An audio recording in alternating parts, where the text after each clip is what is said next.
আসসালামু আলাইকুম ইয়া হালাল কুবুর।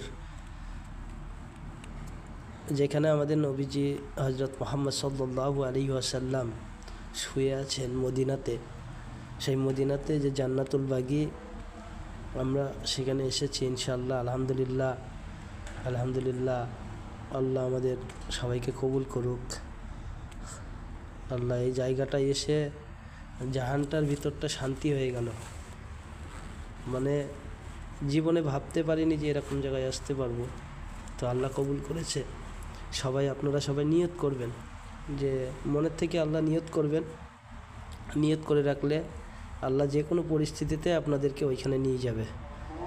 ঠিক আছে? আল্লাহ যাকে ডাকে একমাত্র সেই যেতে পারে, তাছাড়া কিন্তু মানুষের কোটি কোটি লক্ষ লক্ষ টাকা থাকতেও কেউ যেতে পারে না। তো আলহামদুলিল্লাহ, আমরা কাতার থেকে ভিসা করে আল্লাহর ঘরে এসেছি এবং জান্নাতুল বাগি দেখলাম। নবীজির রওজায় এসেছি।